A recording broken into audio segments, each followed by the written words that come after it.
সন্তোষপুরের ছবি আপনাদের দেখাবো। সন্তোষপুরের আকরায় ভয়াবহ অগ্নিকাণ্ডের ঘটনা সন্তোষপুরের আকরায়। ইতিমধ্যে যে ছবি আপনাদের দেখানো হচ্ছে সন্তোষপুরের ছবি, যেখানে ভয়াবহ অগ্নিকাণ্ডের ঘটনা। 16 বিঘা বস্তিতে আগুনের যে ছবি আপনারা দেখানো হচ্ছে, 16 বিঘা বস্তি আগুনের গ্রাসে, পুড়ে ছাই 50টির বেশি ঝুপড়ি, কালো ধোঁয়ায় ঢেকে গিয়েছে গোটা এলাকা।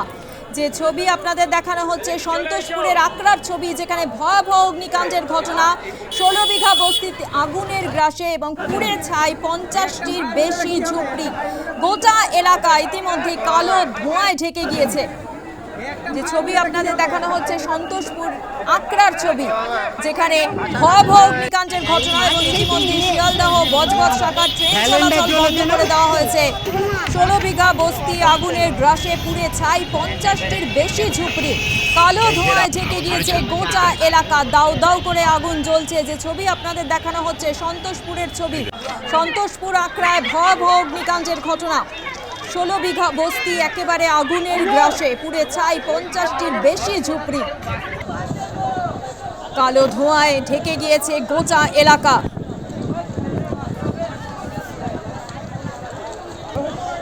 বিধ্বংসী আগুন সন্তোষপুরের আকরায়, বিধ্বংসী অগ্নিকাণ্ডের ঘটনা দক্ষিণ 24 পরগনার আকরা সন্তোষপুরে। সন্তোষপুর ব্রিজের মাঝে রেল লাইনের পাশের বস্তিতে ভয়াবহ অগ্নিকাণ্ডের ঘটনা। 16 বিঘা বস্তি আগুনের গ্রাসে, পুড়ে ছাই 50টির বেশি ঝুপড়ি, বস্তিতে মজুদ থাকা গ্যাস সিলিন্ডারে একের পর এক বিস্ফোরণ, আগুনে পুড়ল রেলের ওভারহেড তার। ইতিমধ্যেই বজবজ শাখায় ট্রেন চলাচল বন্ধ রাখা হয়েছে। সন্তোষপুর আকরার ছবি আপনাদের দেখানো হচ্ছে, ভয়াবহ অগ্নিকাণ্ডের ঘটনা, কালো ধোঁয়ায় ছেয়ে গিয়েছে গোটা এলাকা, দাউ দাউ করে আগুন জ্বলছে। 16 বিঘা বস্তি আগুনের গ্রাসে, পুড়ে ছাই 50টির বেশি ঝুপড়ি।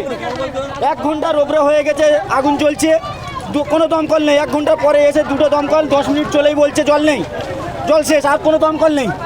আমাদের এখান থেকে ওই বালতি করে জল নিয়ে নেমানোর ব্যবস্থা করছে, তাও চলছে। আপনারা দেখুন, তাও চলছে এখন, তাও দমকল এখনো নেই।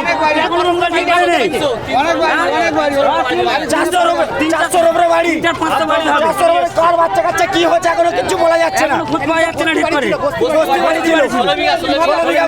কিভাবে আগুন লাগলো ওটা জানা যাচ্ছে না, কিভাবে লেগেছে এখনো বুঝতে পারছি না।